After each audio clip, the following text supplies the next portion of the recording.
right. Happy New Year's. Hello, Amy. Happy New Year's. How are you today? Wonderful. It actually is New Year's, everyone. And so 2021. So, one thing to start us off is for 2021 and coming off of our podcast on feedback, we got some feedback that podcasts that are shorter are more desirable. So, we're all about feedback. So, we are shooting for 30 minutes, and we'd love your feedback on how a 30-minute podcast is versus the hour. So give us your feedback. Maybe 40 is the answer, but we said we're going to go radical. We're going to try 30 today. Yeah, and it's going to be interesting if we can contain ourselves. That's what I'm wondering. We're going to see how disciplined we are. We're watching the clock and we'll see if we can get it down to 30 minutes. So wish us luck. Wish us luck. Topic today is you win some, you lose some. And where this came from is we knew we were going to be taping on New Year's. And I saw a podcast from Jess Ekstrom, who we're going to be reading her book, Chasing the Bright Side, and discussing that coming up in early February. But Jess had a podcast, and I also noticed in her description of the podcast, she told everyone it's 20 minutes. And it triggered something with me before we got this feedback on people are looking for a shorter bits with quality content. So that's what we're shooting for. But yeah. Jess's was about, we're looking at the year, and she was looking at what worked and what didn't work for her personally and for business. And I thought that was really interesting. And I brought it up to Amy because don't you guys think that sometimes people will revisit the highlight reel of all the good things for their year? And then the bad things aren't usually personal. The bad things are, we had COVID. The economy was down. It's usually not individualized. And I think it's a great exercise to go through and say, what worked and what didn't work, because things don't work, and reflect in that way. And I can't wait to hear what Amy says, because I went back and I went through my calendar and I looked through my pictures and I took notes. And that was kind of how I looked at reflecting on the year. Amy, before this podcast, what was your mechanism? That's interesting that you looked at pictures. I love that. That's a great way to do it. I just went through my mind each month and what was kind of happening each month and what I could remember. So I started in January and just went through. And I will tell you, it's kind of hard for me. I kind of try, I try to forget the bad stuff. I really do.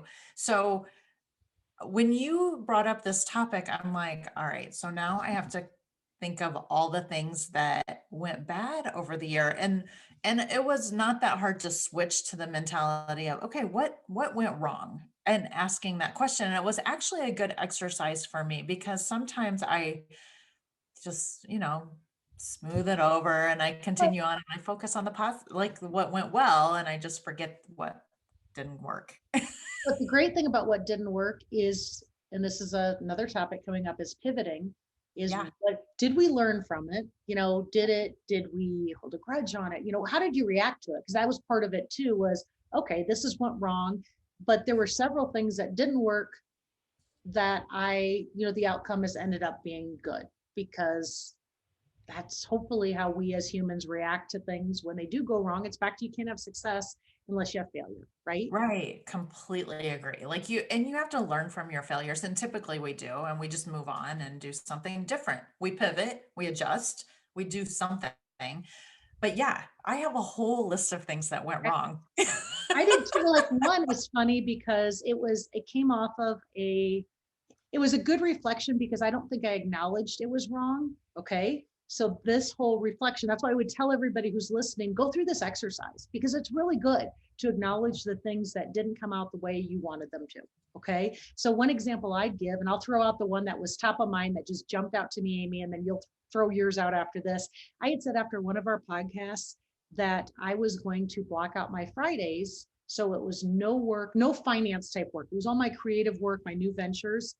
And in concept, I would tell people, oh, I block up my Fridays, it's great. But when I looked back, I thought, actually, that was a failure. Or it was something how I did it didn't work the way I wanted to. And here's why. I didn't lessen the amount of work I was doing in a week. I just did more Monday through Thursday.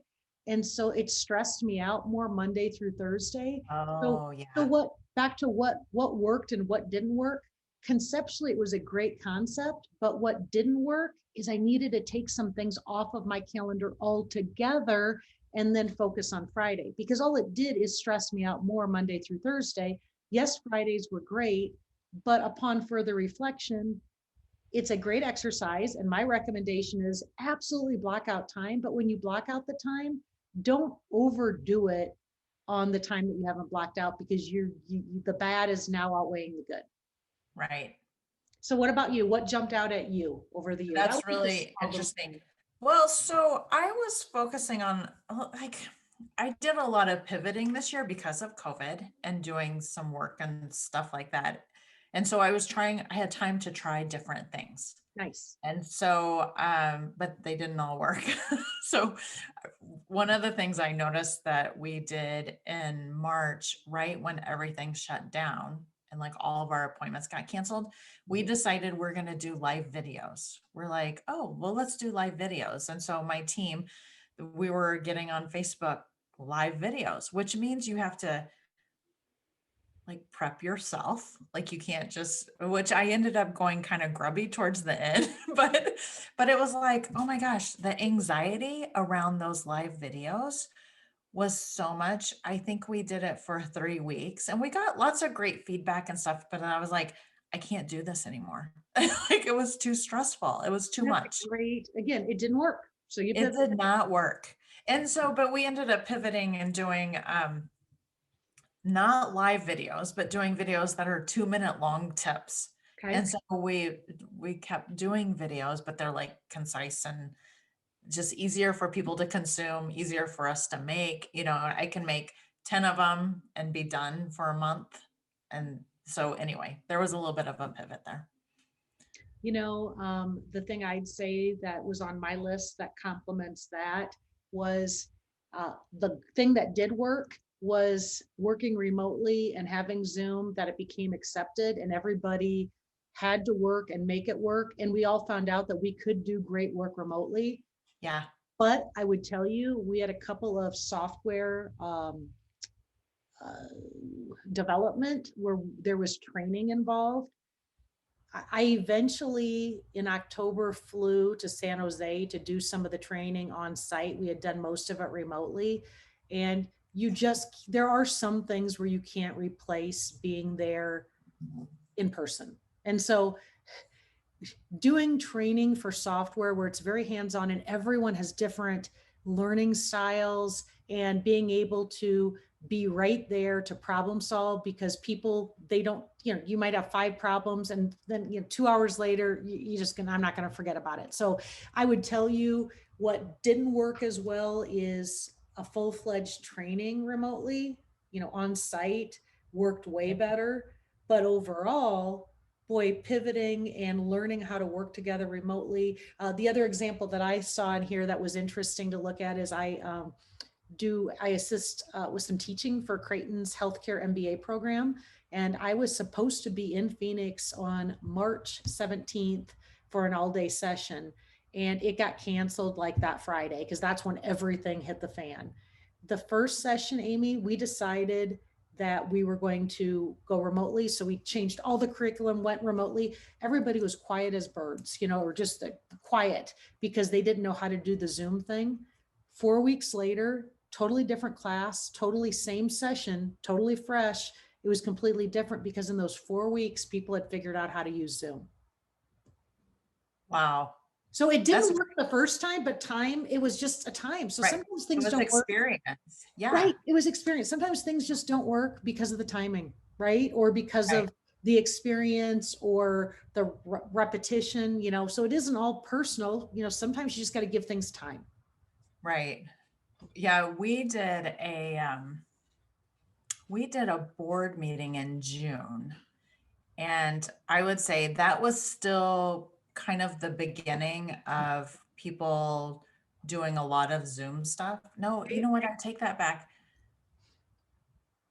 I think it might have been April. I don't think it was June. I think it was April. And so it was kind of the first time that we had done a virtual. And it was rough. It was like really rough. Like people's lighting was bad. People like there was just so many things that were wrong. People didn't know how to get their like the facilitator didn't even know how to get everybody engaged, and it was just.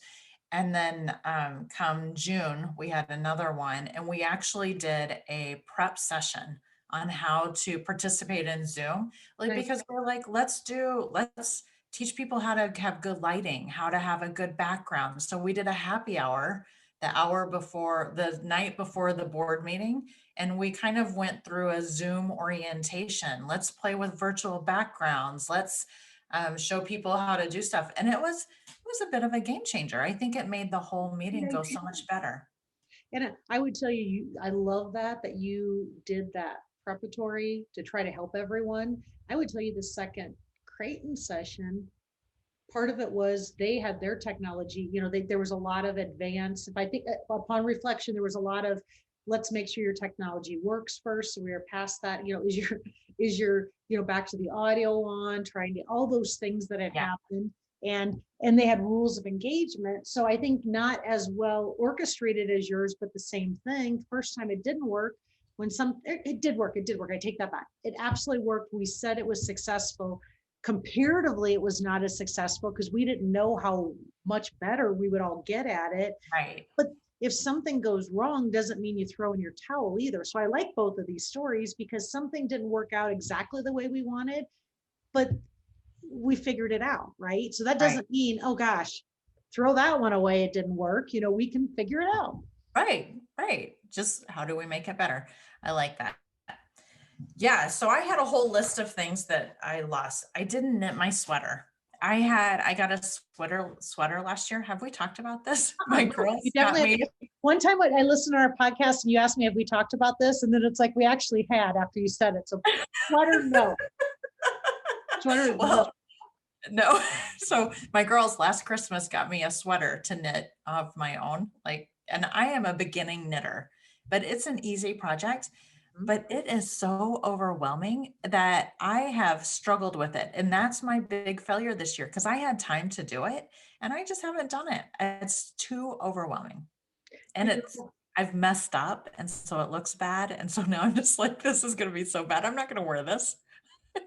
but you know what? But now New Year, so start a new project, right? Right. I Right. tell you, my word for the year was launch. And I look back and it's like I did a ton, right? But Yeah. it's back to that. So my word for next year is time because it gets back to the other one about giving myself a day. I've got to cut things out. You know, I've got to say no more than I say yes, because if not, this battle will continue, Yeah. to get those things done. I've got to be more intentional. I can't work more. I need to reorganize my time and my life and say no more. So that time Yeah. is going to be your time, honey, is So your, I came up with my word after and going through this exercise of winning and losing some. I was like, all right. And then I was doing another thing where I was like, okay, what do I want to get accomplished this year? And because one of my losses is also this year. So in 2019, I dedicated a lot of time to writing a book, and I have a ton of content, and yay. I've got 7 chapters, but then I got overwhelmed with it in the beginning of 2020 because it was kind of the editing and fine tuning. And there Right. was chapter 3 just was, I was like, I can't get past chapter 3. So anyway, my word this year is finish. That's what I'm going to get to Love because it. one of my losses was not getting this book done. And I'm like, I've delegated it starting in October. I brought in somebody who's a really good editor and I like her style. And so she's helping me, which I'm Plan. super excited to have some new eyes on it to make it really good. But that's like my word that came out of that is this year I've got to Okay, finish. finish. I've got some Finish. other things I've got too. my little kid over here, and today I'm gonna take some videos doing those. Okay, Amy, one thing Okay. I want to make sure we do when we talk Yeah. about losses is we're talking about some things, again, losses, sweater wasn't made. How about, Yeah. I have a couple that are personal and I would, they're harder to say, but I think it's good to be intentional and not be a Pollyanna about it and say everything is great. And I Right. tell you two personal things. One, my youngest son had a girlfriend. They were not getting along. Nobody, I hate villains and victims. I always say the truth. So it's not about who they're young. Yeah. And Right. I thought the best approach was to become her BFF.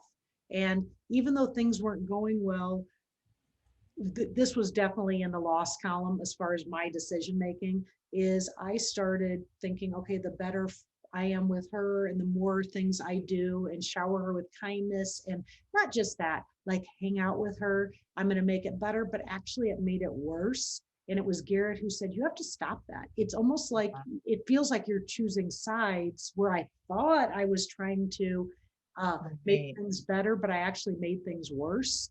And I Yeah. think the lesson learned. So again, what didn't work? Sometimes you just have to stay out of things and just be there for support. But at the end of the day, he's my son, and Yeah. we can all be friends, but it isn't my relationship to orchestrate.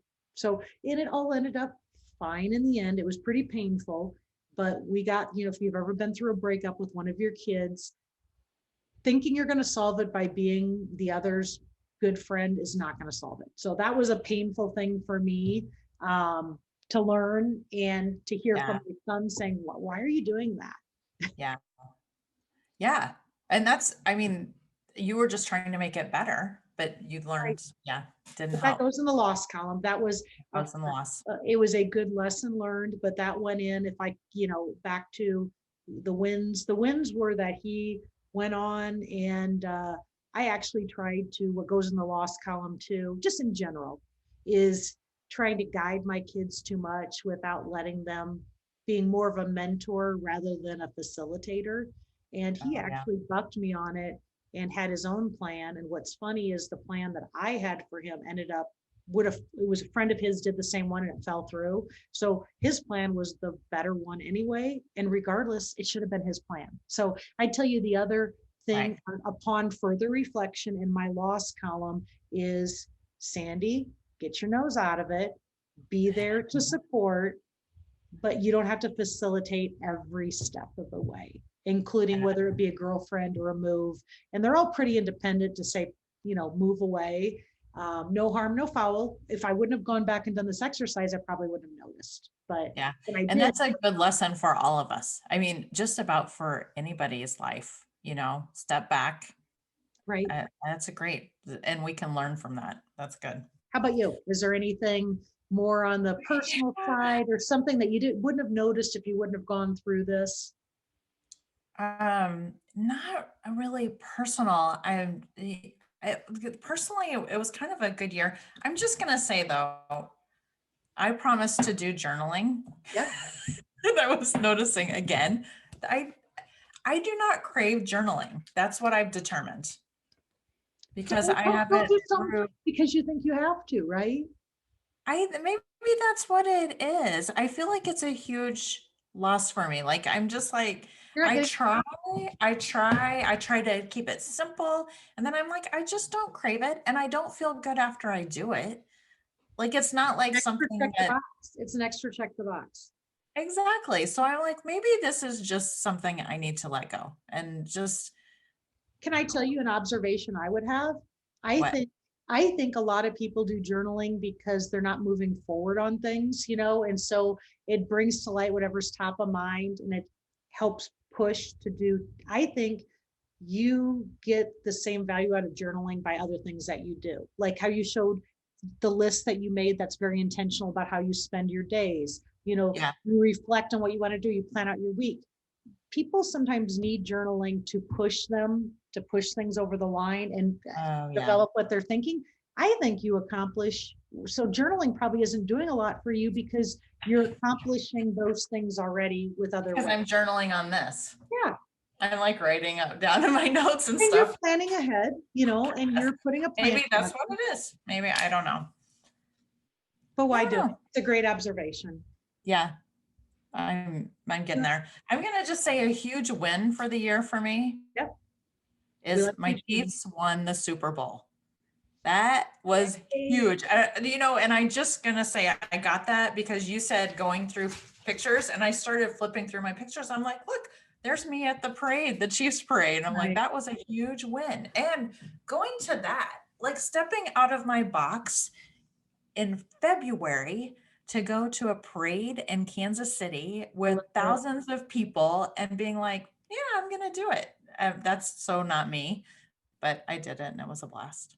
You know, there was all kinds of things when I looked to the calendar. It was funny. And you did it before all the COVID stuff because it was Yeah, interesting as yeah. I looked through the calendar, went through the months, how this pre-COVID, how it wasn't even a blip on our radar screen. I was so inundated. We moved to Durango beginning first of the year. I was involved in everything. I was at every event, meeting people, connecting with the community, and then it just turned off, right? Right. Um, but life didn't turn off. And I loved that beginning, so I tell you, adaptability was a win because I found happiness either way. Yeah. And I appreciated the sense of community. But the other thing that came out to me just after I did all this reflecting, I had written a blog yesterday or the day before, but it was basically about being patient and not waiting in a hurry and about how we kind of, it was reflecting on being with my mom and how when things didn't work out, it just didn't work out. And a friend of mine reminded me that a year ago, I wrote a similar blog about waiting in line to get Smokey Robinson's autograph and how I enjoyed the moment. And I got to thinking, I said, maybe that was, back to a word for 2020 is patience because Yeah. we had to use patience in about everything, whether it was, think about these wins, whether it was the Zoom call, whether it was, especially once we hit COVID, is Mhm. we had to accept uncertainty and be patient with what was to come. Right. And even the wins and the losses, part of them were we just didn't, we did the best Right. we could. I sure like it with the Chiefs and some of these other fun things that we were able to squeeze some fun things in the beginning of the year. I'm glad I got my family reunion in and spent time with my brother in Texas you know, before the Yeah. country shut down. Yeah. Yeah.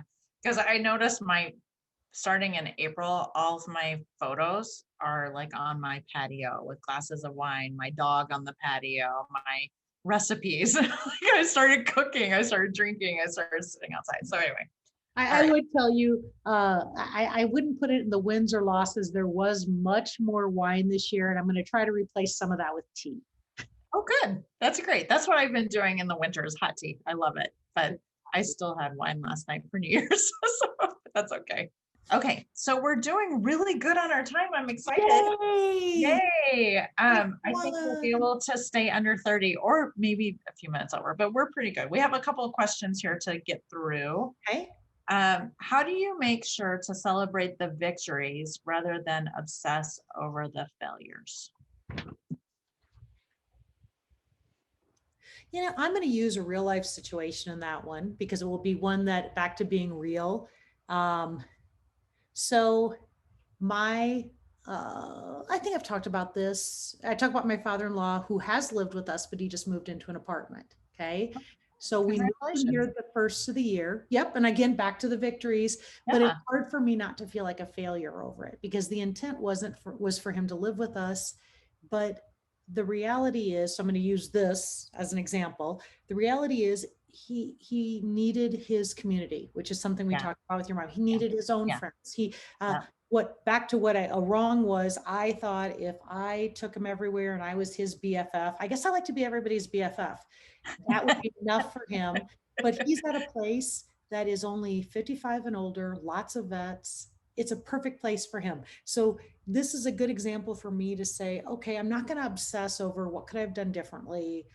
This isn't the way it was supposed to be. It's a victory. And Garrett and I, we've just realized this is probably the first time in our lives that it's just been he and I.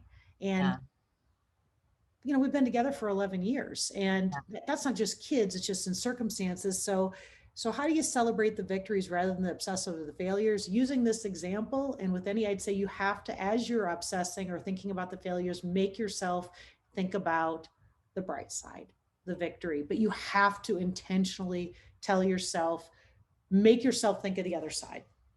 Right. And so I looked up an article when I read this question. I was like, Okay. So there's this article, and part of it is also accepting that we are all fallible. Like Right. that's just part of life, and we learn from that, but we do have to try to find the bright side. I'm going to tell you, I went through the same thing when my mom decided to move to Las Vegas because What could I? I was so sad that it didn't work out because she lived with us. She lived in Omaha for a year in an apartment, then she moved in with us, and it was a great year. I really liked it, but it was better for her in Las Vegas. She's done so much better, and and I did feel a little bit like, oh, what could I have done to make it better? But it all worked out well. But I would also say you got to take a little bit of a period of time to maybe mourn stuff and but give yourself the grace to move on. And know that anything, we talk about this all the time, that you can change things and not get on the life script model. So practice what we preach a little bit and say, isn't everything a test? Because Right. not everything is forever, and nor can we control everything, right? I Yeah. think the hardest part is, and back to obsessing over failures and celebrating victories, is you have to make it internal and and not worry about what other people are thinking. And Yeah. Oh my gosh. because that's That the hard part. Because huge. if nobody else was involved, I think everybody would be good. But oh, the neighbor's asking, well, why did he move? And blah, blah, blah. And he's older. He says things that maybe aren't exactly the whole thing. But Right. it's so I'd say another thing to answer that question is part of obsessing over your failures is making sure that when you are thinking about your failure is how much you're worried about how it looks to other people. And if you take Right. that out, it's not so much obsessing and you Like, are you, yeah, me, I would be like, it's what does my mom think about this? That's the internal thing that sometimes I go through. right, I'm right, like, how am I going to tell my mom this? What is she going right. to What's say? she gonna say? So yeah, totally. Yeah. The good one. I like that. Okay. The real and the ideal. Let's go. What's the real in these situations? I'd say the real is we win some, we lose some. Right. The real is, it was my stepson said to me, which is actually a win. We just every year we keep getting a better relationship, and it's our own relationship. But I Yeah. said to him, "Oh, I said something to his friend. I saw your sister on Instagram. That looked great." And he said to me, "Oh, Sandy, Instagram, that's not real. Ask him how she really is doing. That's not real." So I'd say what the real in the situation is, it's not what you're seeing on Instagram and Facebook, or that's just a highlight reel. The real is there's a whole other side that's 50% of it, of what's really happening in the background that people aren't posting on their highlight reel. That's the real, is that there are, Right. you win some and you lose some. Some Right. things work out and some things don't. Right. And that's probably equal. And then what we do with it and how we let it occupy our time is our positivity, our optimism, right? Well, yeah, and how we let it occupy our time and our thoughts. Like, how much time are we spending thinking about what's going wrong? Right. Or versus how much time are we just moving on and planning for a brighter future? Right. Or chasing the bright side, right? Yeah. I'm looking forward. I'm getting ready to start that book. So anyway, all right. So, and then the ideal, I guess, would be just what we talked about. And learning from your mistakes, Oh yeah. taking, right. Or taking the what didn't go right and either adapting, like we talked about the Zoom examples, right? So Right. I think, yeah, the ideal is, well, and then embracing what does go right too, because sometimes it was kind of good to look at the year. There are things that I didn't think about. Like what was funny is my stepson never hit my calendar, but when I looked at the pictures, he was all over them. And I'm like, that's a win. You know, we could Yeah. hang out. I mean, I never try to be his mother and I don't try to be his friend. I guess I learned on that one. But Yeah. we, our But you have a good relationship grows. relationship. Yeah, that's great. So I found some quotes about this that I thought were really good. Um, One is good judgment comes from experience, and experience comes from bad judgment. Right. I Wow. thought that was good. Like, yep, isn't that the truth? And then this other one was kind of good. Mistakes are the portals of discovery. I love that. Okay, we're gonna have to post these. I Okay, know. It was like they're good. mistakes are the portals of discovery. I'm like, oh my gosh, it's like opening up. It just that the visual of a portal It's like, Love it. okay. So anyway, all right, that's good. And then we are at 31 minutes, so we're doing really good. We have one more question, A wrap. which this is a really good, this is our wrap question. Okay. If you had a do-over on any one circumstance of the year for you, what Okay. would it be and what would you have done differently? This is a tough question. Like it took me a while to think through this. What was yours? What's your answer? You know what? Mine would have been that absolutely I would have moved my father-in-law here from Indiana for a lot of different reasons. Um, Gosh, I'm changing my mind actually. I was gonna say I would have put him in his own apartment to begin with, but I don't know how he would have done with COVID, through all that. Right, I'm changing right. my mind. So, okay, I'm gonna change my mind because I think between his surgery and COVID, he really did need to be with us, so it's all Yeah, good. That's yeah, not a failure then. We got through it. yeah. Let's just say I would have supported my son more and not tried to be his girlfriend's best friend. That's what I would All have done. right, there Okay. you go. Yep. So mine is a little bit sillier. I would not have spent so much money on a hand sanitizer in Ooh, March for my business.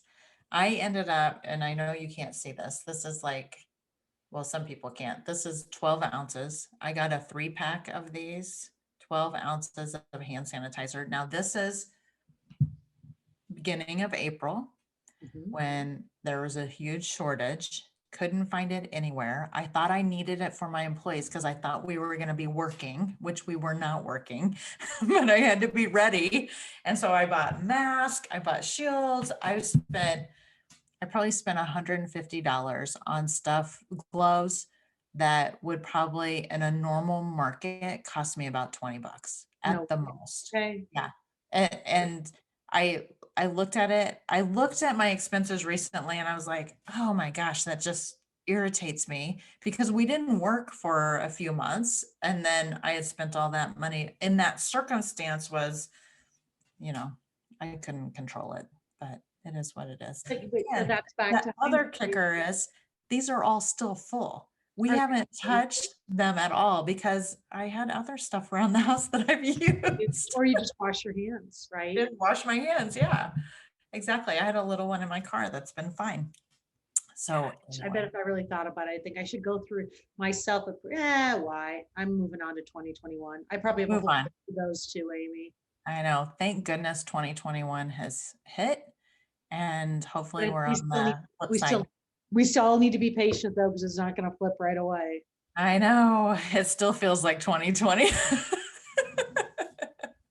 Oh, but speaking of that, really quick, there's Yep. a really fun show on Netflix, 2020, 2020, I can't remember what it is, but it's with Samuel Jackson and Leslie Jones and Lisa Kudrow and Hugh Grant.